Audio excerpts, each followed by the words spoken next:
Because when I turned 35, I said goodbye to bars and clubs. Like, especially late at night. I was done with that. I said goodbye to that shit, and I said hello to brunch and happy hour. That's what I got now, man. Yeah. I'm all about that day drinking, because we need our rest, man. Brunch and happy hour is perfect, because we get to eat, we get hammered, we're in bed by 8:30, it's perfect. Brunch, man. Brunch is funny because I think, like, brunch, that's for the true alcoholics. You know what I mean? It's 10:30 on a Sunday morning. And you're waking up like, I need a pitcher of mimosas now! Fuck church, I gotta get drunk, let's go! I love when I go to brunch and I see parents bringing their kids with them. Because you know they couldn't find a sitter on a Sunday morning. Like, come on, kids, you're coming out drinking with mommy and daddy. Let's go. We got a lot of regrets in life, and you're one of them. I know. Into the Chevy Traverse. We're going to brunch. Let's do it. Put your wine in. We got some chocolate chip pancakes or something. Let's go. But I'm a happy hour guy, though. I love happy hours. Happy hours are my shit. You know why I love happy hours? Because I love women over 30. That's right, because women over 30, you don't mess around. Because women over 30, if they like you, they let you know. And if they don't like you, they let you know that too. And they're not shy. I was at this happy hour a couple weeks ago. There's a group of women drinking by the bar, and one of them drops their purse. So I went up, I was like, excuse me, I think you dropped something. Like, excuse me, none of us are interested, so why don't you fuck off? And I fucked off. But I appreciate that honesty. Because I'll tell you what, if those were women in their 20s, they'd have had me buying them drinks all night before they told me to fuck off. This is women in their 30s, they got their own money. They tell me to fuck off right away. It saves time and money.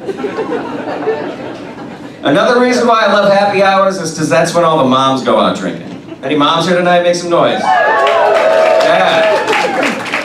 See, lady, if I'm out drinking and I spot a table of moms, I watch you all night. It's endless entertainment for me. Because moms, you get together, you're always so happy at the beginning of the day, you always do that toast, you know? Moms always do the same toast. You're like, okay, ladies, raise a glass. Now we deserve this time away from our fat husbands and annoying little shit kids.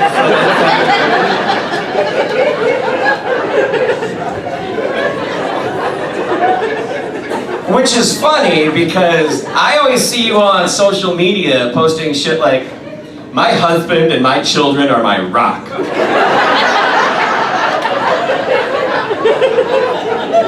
If it weren't for them, I couldn't even breathe. Then I see you out drinking and you're all like, fuck those people, they ruined my life.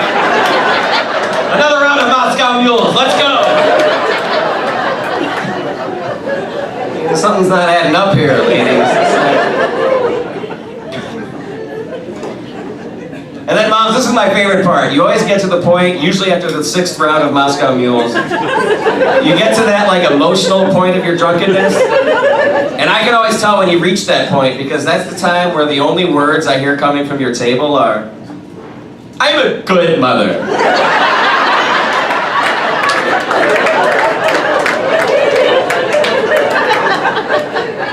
I'm such a good mom. And the whole table joins in. Yes, we're all good mothers, okay?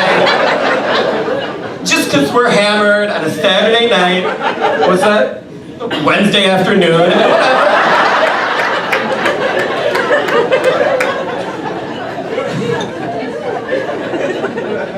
And then when you leave, I follow you out to the parking lot, because that's when the real shit show begins.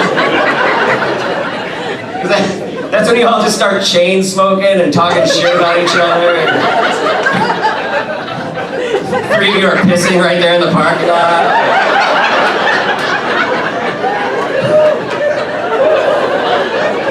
Hitting on guys as they walk by, like, hey, where are you going, pretty boy? Come on, you know you want it. That's right.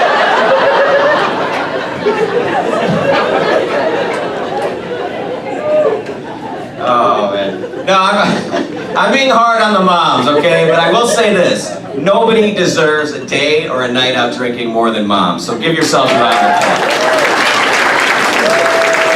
You deserve it.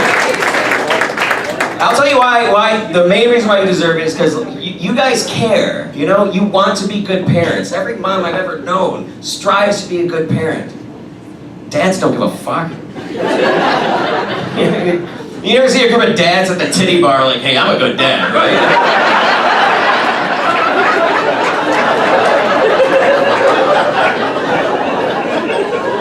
I'm a good father, right? Hey, Roxy, get over here. Do that thing with your ass again.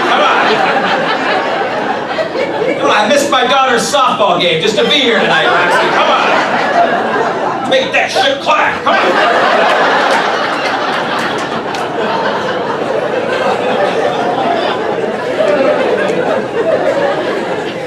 But I'm a good father.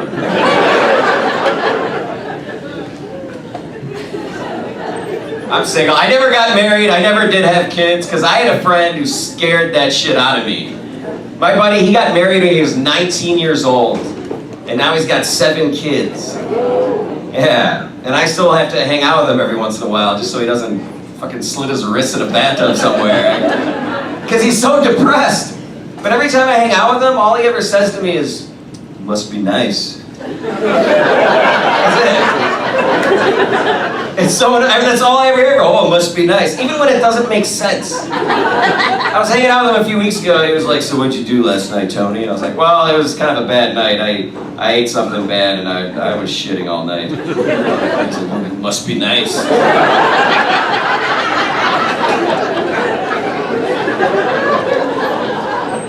I think I'm going to break up with my girlfriend. I don't know if I... Yeah, but women have it tough, though. I think, ladies, you have it tough just in general in your daily lives. Just for the fact alone that women have to deal with drunk guys at bars, that alone, you should all get a medal for that shit. Right? Yeah. Because drunk guys at bars, they don't leave you alone. You can say anything to a drunk guy at a bar. He's not going to stop. No matter what you say, he comes out to you like, hey, you're cute. So where are we going after this? You and me, come on, where are we going? I like you. I should let you know I have AIDS. Hey, that's cool. I'm trying to lose some weight anyway, so like I said.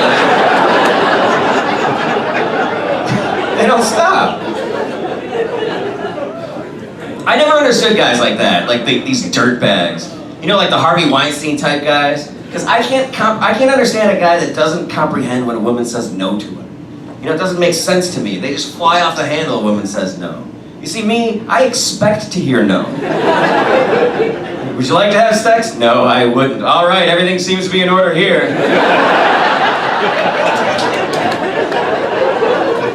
You enjoy that Moscow Mule. I'm going to go see what Rory and Lorelei are up to. When a woman says yes, that's when I get all confused. Like, yes, I would like to have sex. Oh, yeah. Why? I never know what to do. I like become their psychiatrist. I immediately try to talk them out of it. I'm like, are you sure you want to take this path in your life? Because it may be the wrong one. I just came, so it's too late, but I'm still just...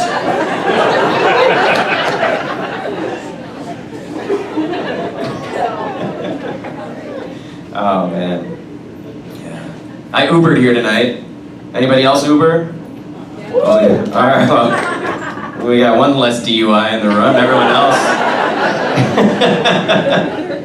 You know, I don't think you want to fuck around in Arizona and get a DUI, though.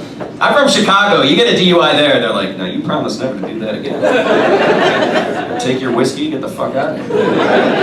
Get DUI here, it's like 30 to life. No, I take Ubers a lot, but here's the thing. Here's what I don't like about Uber. It's that the drivers are way too nice and friendly. It's weird. Every time I get into an Uber, the guy's calling me by my first name, you know? He's like, hey, how's it going, Tony?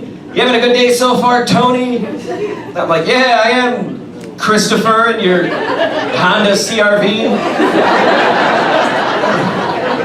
don't know what to say. I had a driver last week offer me candy. I know, I know I'm a grown 37-year-old man, but it's a stranger offering me candy. That still feels very rapey to me. He was like, hey Tony, you like Skittles? I was like, yeah, I guess so. Well, I got a bag up here with your name on it.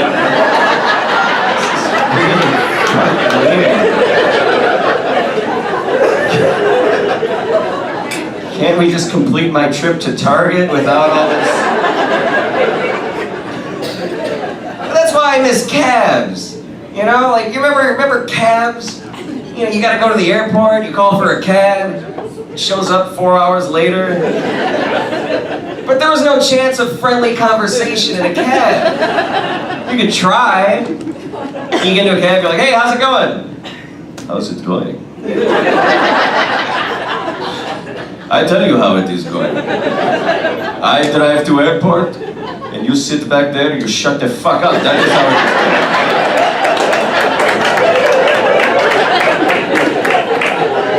That is how it is going, man.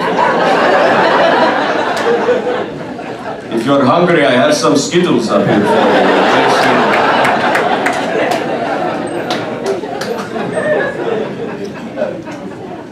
I want to get back. I was talking about like guys like Weinstein earlier. Here's what really upsets me about that is that like only men are capable of that kind of like criminal deviant behavior. It's only men. Women aren't capable of it. But this bothers me mostly as an entertainer because like I would love like if a female executive called me into her office and was like, okay, I'll give you a Netflix special, but you gotta lick these titties first. Fantastic. I'd be all over those tits so fast.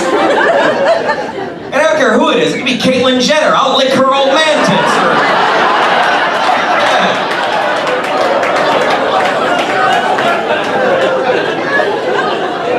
Yeah. Gray hairs and all. I'd fucking motorboat that shit. Get in there. For a Netflix special? Are you kidding me? Hell, I'd do it for a Netflix subscription, okay?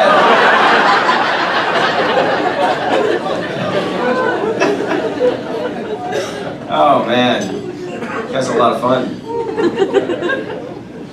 All right, here's the thing. I'm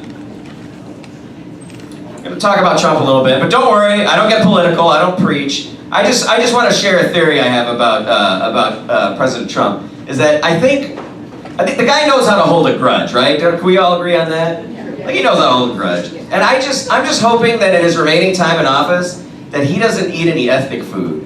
Because if he has a bad experience with it, then I feel sorry for whatever country that food represents. Because he'll eat Greek food and the next day he'll be like, I'm calling for a ban on Greek people.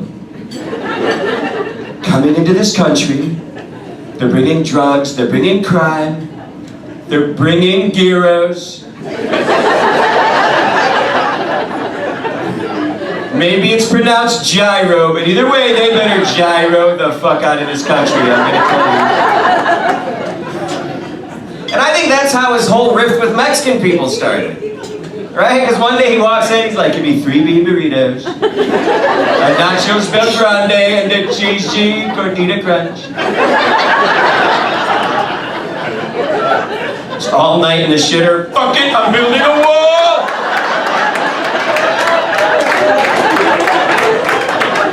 You guys have been so much fun. My name is Tony.